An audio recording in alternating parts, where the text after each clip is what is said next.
the Public Information Officer with the Illinois Emergency Management Agency and Office of Homeland Security. Thank you all for joining us here for today's quick press conference. I'll kind of give a quick rundown of what we're going to do this morning. We'll have this press conference and hear from our incredibly important speakers that are behind me today.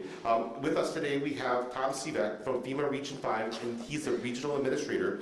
We have the Cicero Town President, Larry Dominick.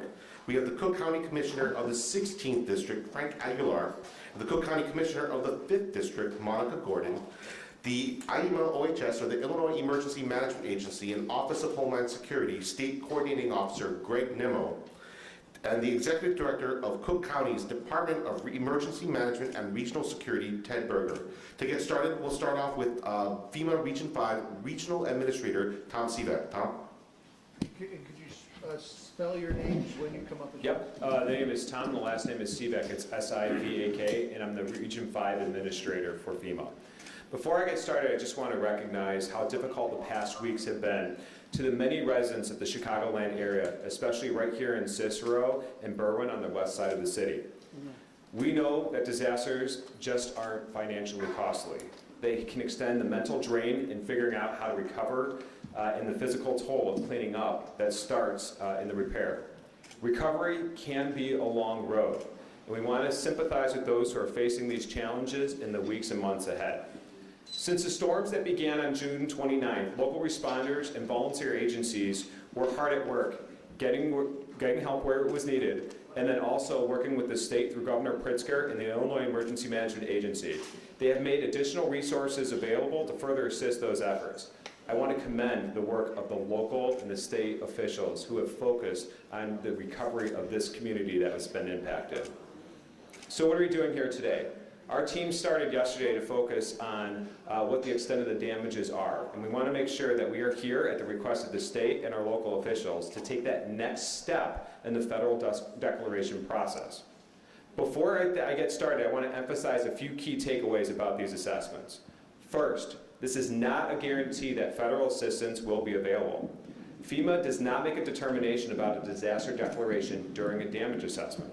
The most important thing that we can do right now is understand the extent of this event and make sure that we can understand the story of what took place back in June of 29th and through July 2nd, excuse me, and to verify this damage information as it relates to the request for a federal declaration. Our teams have gone door to door with our local partners, our state partners, and the Small Business Administration and FEMA officials, and they have been doing that since yesterday.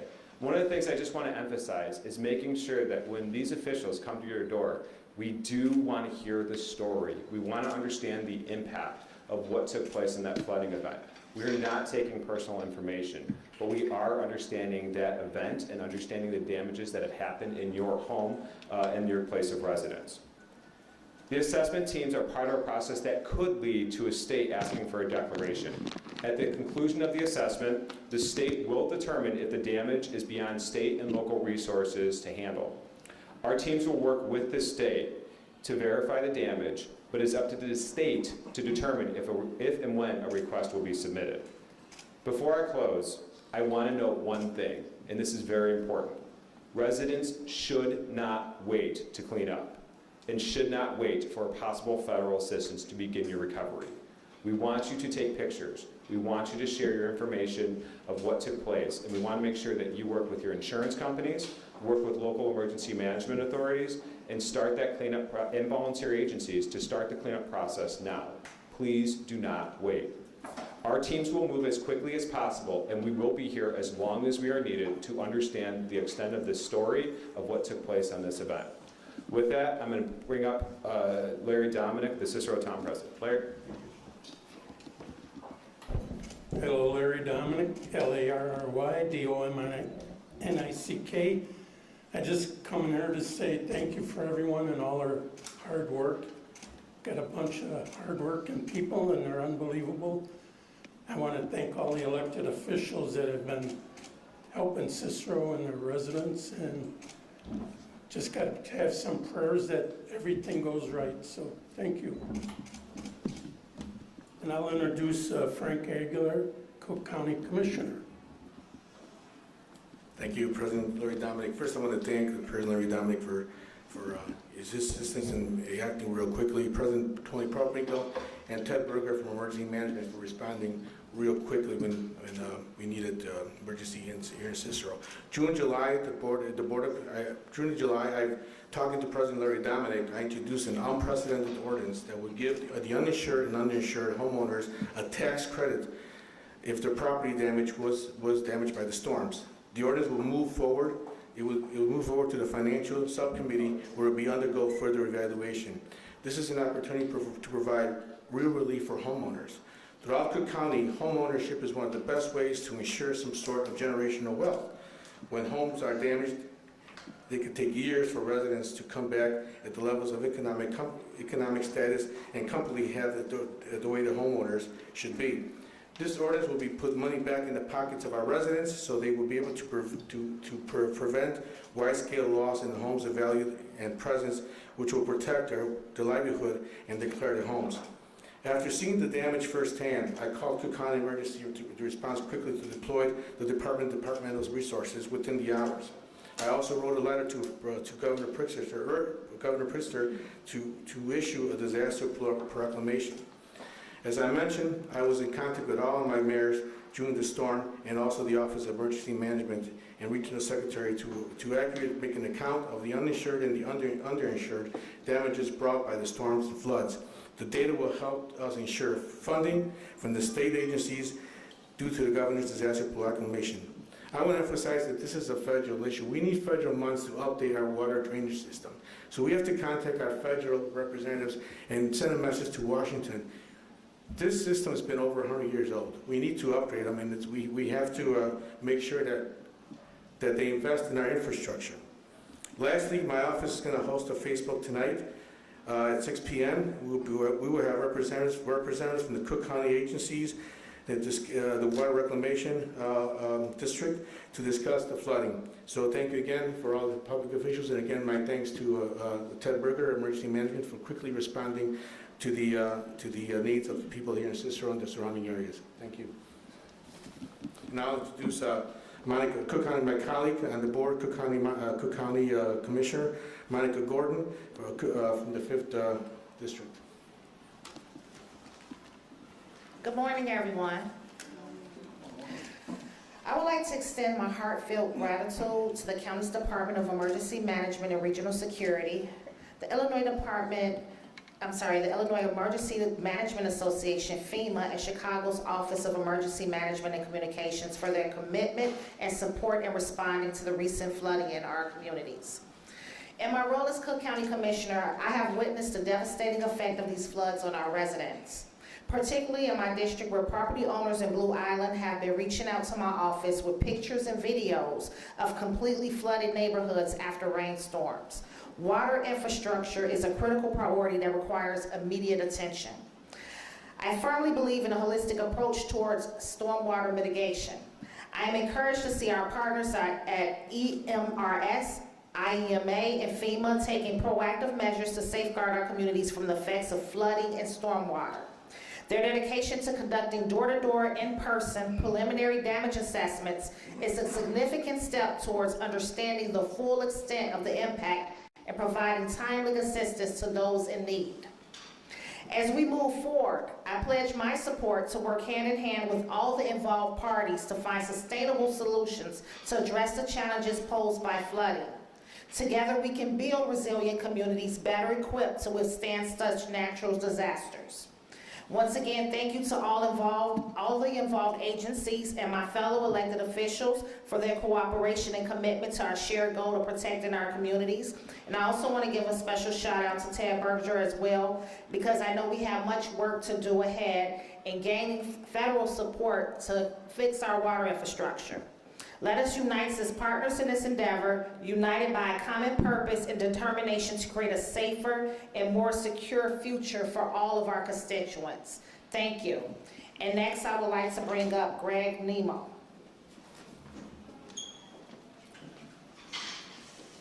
Good morning, Greg Nemo, Illinois Emergency Management Agency and Office of Homeland Security. How do you spell your last name? Spelling is G-R-E-G-N-I-M-M-O, Nemo. I'd like to welcome everybody here today. One of the things that I want to express that to get where we've gotten today is a partnership, where we've started the process where we're knocking on doors, going to neighborhoods, trying to get an assessment at all levels. This is called a joint preliminary damage assessment that we're engaged in right now. That involves the federal partners from FEMA, the local partners from IEMA, and then again, the even lower level of local partners at the county office and the communities we're engaged in. Our primary focus at this point has been the Austin community, Berwyn, Stickney, and in addition to that, Cicero. Those are the 4 areas that I believe that we have come to conclusion has the most damage that we've seen. In this process of going around neighborhoods and door to door over the next week or so as we achieve to get the information we need to feel confident that we can request from FEMA a potential individual assistance declaration and hopefully be found eligible that we can bring federal funding back into the state to help citizens. In that process of doing that, what's really important to understand is that we don't have to go to every door to do that. Many times people are upset, well, they didn't knock on my door, they didn't come to my house. We have to get a strong representation of what that damage looks like. The initial numbers showed in excess of 18,000 potential people that had damage. If we were to visit every door, we're talking weeks and months to get that done. We can do that in a quicker fashion and collect the data that we need to make this work. So that's one thing that I do want people to understand in this process. The other thing is, I think, this has been a disaster that you see a lot of activity in the last couple of days. Media's been reporting on this the last couple of days. But I want you to understand, we've been engaged since day one with the county and the local communities in the city of Chicago since day one, since this flooding happened on July 2nd. With that being said, there's a lot of behind-the-scenes work that has to take place to get to the point where we can actually invite our partners, FEMA, to the state and begin to do what we've started yesterday. So it has been a very active process. We worked very hard to get to this point, and we're proud that it's happening now. Our goal under the Recovery Division, I'm also the State Coordinating Officer for Disasters, is to do everything we can to bring as much federal money back in to assist with everything that has happened to the individuals and or businesses should we get to that point. That's what this assessment's really about right now. Again, as was stated by FEMA, there is no guarantee that money's coming, but I will tell you, we're going to do everything we can. If it's possible to make it happen, we will do that, and we'll continue to work with our partners. And I will say this response under the Recovery Division that we've worked with our state, federal partners, and even our local partnerships has been outstanding. Many times there's understanding that there's conflict and there's tension and everybody's against one another. I will say that is not true. This one has set the example of how it should be done. So be proud of your county, be proud of your communities. We're doing everything we can in partnership to get where we need to be. We'll continue to work with FEMA. We'll continue to press forward. So with that, thank you. And I would like to introduce Mr. Ted Berger, Executive Director of Cook County. Ted Berger, T-E-D-B-E-R-G-E-R. Good morning. On behalf of Cook County Board President Tony Preckwinkle, I'm grateful to join you today as we take this next critical step to assess the damages as a result of this overwhelming flooding event that occurred July 2nd. My name is Ted Berger, and I serve as the Executive Director for the Cook County Department of Emergency Management and Regional Security. We support Cook County's 134 suburban municipalities before, during, and after a crisis occurs. I'd like to extend my thanks to all of our elected officials joining us today. Your advocacy and support throughout this process is both essential and appreciated. Cook County EMRS, that's the acronym for Emergency Management and Regional Security, is committed to pursuing every available resource that can assist our residents across Cook County who've experienced this overwhelming circumstance. It has upended their personal lives, it has damaged their properties, and has caused significant hardship in so many more ways. On the evening of July 2nd, and in the days since this incident occurred, Cook County has responded to support our municipal partners. We've assisted with the coordination of assets deployed during the response, and we've assisted our communities as we navigate this long road towards recovery. This work, like so much of the work we do in emergency management, requires seamless coordination between municipalities, the county, the state, and our federal agency colleagues. It is also a strong example of these partnerships in action, in the service of our residents and the communities in which they reside.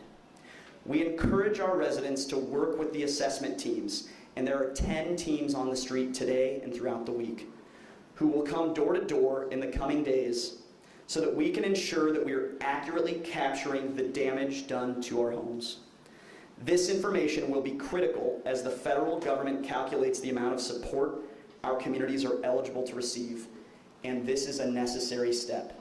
The work continues. Thank you for these partnerships.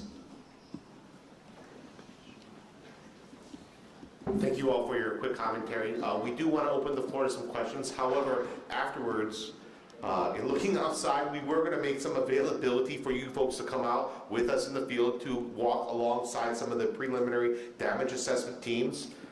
The weather's not looking so good, so maybe we'll pause for a little bit, but in the interim, we can answer a few questions. So I'll open up the floor to you folks here who may have some questions for our individuals behind. Good morning. I believe I heard that there were 10 teams out. Now, is that 10 teams with just Cook County or 10 teams all together? Actually, I'll call Greg on that one. Okay. Yes, we have 10 teams on the ground total. Right now, there's 5 within the Cook County areas being represented and 5 within the city, and dividing that up. And also, yesterday, I know that there were a lot of folks who were interviewed and visited. Are you able to quantify how many residents you spoke with, or how that represents how many homes? Yeah, starting this afternoon, we'll have some more specific numbers. Yesterday was ground zero day, getting the operations kicked off tomorrow, or starting this evening, you'll start to begin to see information of that nature. Greg, you had mentioned that about 18,000, you think that there might have been 18,000 families or homes that might have been damaged, and who knows whether it's more or probably more, but not less, I would think. How many of those homes do you need to visit? You said you'll do a sampling. How many will that be? So the 18,000 was the initial report after 7/2 that came in through like 311 systems and things like that, of effects and issues because of the storm. So we've been able to narrow some of that down because going through and screening data, we know some of that, probably is not really what we need to see. Yes, it was bad for that individual, but not something we need to see. So we've narrowed that down. Our goal is to do approximately 1,200 to 1,500 properties a day in that process. At this point, each day we, of course, will evaluate, we'll sit down and talk with our partners at FEMA and our local partners and with the local staffing. We'll come to concurrence where we think that point's at. It's really hard to say because I don't know the actual level of damage. We rate minors and majors and destroyed, and depending where that's at, depends on the mechanism of injury. So to give you a specific number, I cannot, but I will tell you daily we'll evaluate that. My anticipation would be by the end of the week, hopefully we'll be in a strong position to maybe make some decisions. But I also will tell you this very well could extend into next week what we're doing on the ground now if we don't believe that we're where we need to be to make that strong request. But you're going to visit hundreds of homes a day as you go. Yes, 1,200 to 1,500 would be our goal a day. And of course, like right now, might slow us down a little, so today may be a little lower because of the rain. Yeah, and who might want to address that? I heard a couple of folks talk about kind of sustainable, long-term fixes with some of this flooding, because some of the residents we spoke with, this wasn't the first time they've had flooding. As we're seeing rain come down today, who might want to address the concern about? Well, Commissioner Aguilar, you had said you had seen damage firsthand. What would you see? The water went up to the waist in some residents. It's really, I was out there the first day of the rain. But again, I want to emphasize, we need federal investment in our water drainage system in Cook County. We need to upgrade our infrastructure, specifically in drainage. This is what happens. This is what happens when we don't have proper investment on the federal level in our infrastructure. So I want to urge the representatives in Washington, we need your help. So I understand that the assessment needs to take place, but after seeing the damages with your own eyes, would you say it's safe to say that Cicero and the state must request federal help? Absolutely. These people are devastated. They lost everything. And when you talk about, just to follow up, when you talk about federal money to help with the drainage system, what are we talking about? Are we talking about more of this tunnel project? I mean, Whatever projects the water rec needs in local municipalities and city of Chicago to deal with it. And I think also, Can you just step to the mic so you can hear your comments? I think in addition, to piggyback off what Commissioner Aguilar was stating, a lot of our infrastructure is severely dated. There are a lot of pipes, for instance, where I'm at in the Southland, that are decayed. So it's the water infrastructure. So we're talking about billions of dollars in advancement. We will need federal help with that. And that's why I want to bring Ted Berger up next to talk about a possible emergency declaration regarding this issue. Yeah, again, Ted Berger with Cook County. Just to provide a little additional background on this process, obviously this storm was significant, upwards of a once every 500-year type flooding event for Cook County in certain areas, almost 9 inches of rain in a 24-hour period. That's incredibly overwhelming. Our focus as the county and at the local level, and with the great partnership with Cicero and Berwyn and all of our municipalities, is first and foremost life safety. It's to ensure that our communities are safe in the wake of that overwhelming event. And again, we did deploy assets and resources. In the days that followed, we led our own initial damage assessment process in partnership with our municipalities. And my hat is off to the amazing work of Cicero and Berwyn, their ability to obtain reports from residents, encouraging residents to submit photographs and documentation. All of that is a necessary step. I'm grateful to the leadership of Board President Preckwinkle, who declared a disaster for Cook County, which initiated this process, and again to Governor Pritzker, who also declared a disaster, including Cook County. And now the next step, or the next leg in this relay, in this process, is in fact to further document the damage as we did in our initial assessments, in partnership with FEMA, along with our colleagues from the state of Illinois, and provide that evidence through FEMA for further evaluation and analysis to ultimately arrive at what we hope is a decision that benefits and supports and assists our residents as best as possible. Can I just ask a question, please, to Greg, just to clarify? You said there was 5 teams going around the Cicero area, and another 5 in the city. How big are each of those teams? Like, are they 10 people strong? Are they 20? How big are they? Yeah, there's approximately 4 to 6 people on each team. We also have Spanish interpreter with each team too, because we do have a lot of complexity by being bilingual. And then my other question was, you mentioned something about potentially being in a position by the end of the week or maybe next week to make some decisions. Those decisions, do you mean actually trying to figure out how much federal assistance we might need here, or what are the decisions that you're talking about? Sure. So what happens at this point? We get to the end and we say, okay, we've reached a certain level. We've actually been able to get a damage input and know what those numbers look like.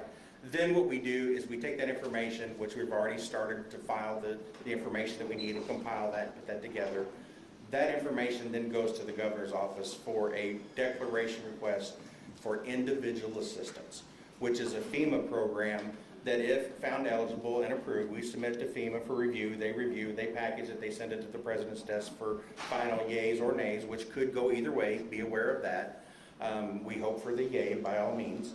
But when that happens then, if that's approved, then very quickly you'll see teams from FEMA come back into town.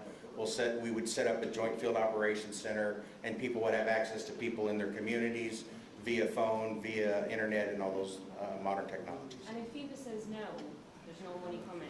Well, it would be the president that says no, not FEMA directly, so let's clarify that. If the president says no, what happens then? So then we would also we also have the SBA on the ground with us today, Small Business Administration.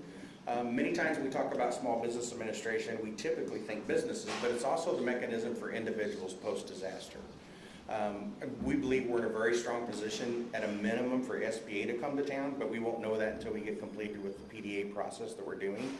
But we believe we're in a strong position. What happens is then, if they do come, and here's the magic word, loans would be available. First thing people say is loans are not going to work for people that we have that have damage and can't afford loans. I want to express to you that is not a standard program like you go down to the corner bank and get a loan. It's a government program. Loans can be extended up to 30 years in term. Interest rates are extremely low to assist businesses and or individuals. It also can help people that maybe couldn't go to the local bank and get an opportunity for a loan. And I'll just give you a rough example. Somebody needed $10,000 to repair a section of something, whatever it is in their home, or a pump or whatever that they had to do. If they did that, the payment could be as low as $50 a month if they have the means to pay that. So it's not like going to a local bank, you got 5 years and your payment's gonna be $732 a month. It is a reasonable thing, and it's designed to assist people post-disaster. So that is another program that potentially could come to this community, and if there's a way to get them here, we're gonna do everything we can to make that happen too. So it is a positive. Mr. Seebeck, when you were talking about wanting to hear people's stories, what specifically do you want to hear from them? Absolutely. We want to hear the extent of the damages that took place within the residents across. So they're going to be asking, what's the area that was impacted? It might have been a basement. It might have been a living area. There could have been an electrical box that was impacted. So we just want to have the residents share the pictures that they took the day of the event, and then also share their story of what they've lost, their cleanup process of what they've taken place, and to show that documentation as well, as it relates to the losses that took place. I've heard several people mention homeowners, and the ordinance you're talking about for homeowners, but we know that there are renters and folks, unbanked folks who are not going to go to a traditional institution to get help. What might be available for those who are not homeowners, but have still lost something? Are you talking about immediately right now? Now and moving ahead. Immediately, Some of these programs I could be you got available that? for those who are not homeowners and Yeah, so the programs we were talking about, the individual assistance and potentially the SBA, those qualify for homeowners and or renters and or businesses when it comes to the SBA side. Individual assistance is not available to businesses, it's an individual program. But even renters are eligible. I'd just like to bring the attention that this was not a storm of the century on July 2nd. We suffered the same thing in July of 2010. And with the strange weather we've been having and the threat of global warming, I don't think we're going to wait another 13 years for another flood. So this is quite frequent. It's not a storm of the century. I would defer to locals if you have any comment. Yeah, we appreciate your comment, your perspective, and obviously this is an overwhelming challenge for those impacted regardless of the frequency and duration. And so our focus today is certainly on this particular storm event because that is in fact the declaration process we're pursuing. But we acknowledge and recognize that we will continue to see events of this magnitude, and we will be committed to supporting our communities in the mitigation process before a disaster happens, in the response when it does occur, and in the recovery process thereafter, which again is the path forward that we're currently embarking on. Thank you. I have a question. So you guys mentioned to not wait to clean up, right? So we're gonna, ensure our residents know that. But what exactly are you guys gonna be looking for when you guys knock on the door? Because if we're cleaning up, you mentioned pictures, but what exactly do they need to show you in order to get this funding? And then another question is, who exactly is on the team? Yes, I can address the team item. So we felt it was critical that the teams represent the stakeholders involved. So we have assigned personnel from the municipalities. The county has a representative on each team. Of course, the state has a representative on each team. And of course, every team is being led by a FEMA colleague as well in partnership with the state through this process. There's also an assigned interpreter to each team to ensure that we can address language access barriers and get the information that's absolutely necessary. There's also some colleagues from the U.S. Small Business Administration as well that are here that are part of this process as well. With that, I'll hand it over to Greg Nemo. Yeah, so specifically to really drill down on maybe some of the detail you're asking for there is to understand that people being healthy and being safe is the key thing. So we do not want cleanup to delay, as Mr. Sivak had said. You need to get cleaned up and get everything the best you can for what you're able to do. The process thereafter is when we come to the doors with our teams and all our partnerships, we want to hear a story like what Mr. Sivak alluded to. We need to know the story, what's going on with your home, what happened to your neighborhood. We will look at pictures in your phones, any information that you can tell us. If you're not home, also talk to neighbors. And if who we can validate and talk to them, I had this much flooding, got on my outlets, and all this happened. Well, we use common sense and we look at the house next to it and say, same water level, same neighborhood, neighbor said it was there. That would also include that piece of property. So we do that. So if you're not home, you don't necessarily need to wait for you guys to come back. Are you guys not coming back if a homeowner is not home? Yeah, we won't go back to a neighborhood a second time. We will collect the data we can. And like I said, we need what we refer to as a fair representation of what we can understand about the damage in that street, that neighborhood, that community. That's what we need to get. So that's why we don't have to talk to every person at every home, and many people are disappointed because they don't get that one-on-one contact, but please don't be. We guarantee you we're getting everything that we can and need. Now, if we, at the end of the week, think, oh my gosh, we don't think we're in a good position, we need more, then we might go back out and recant.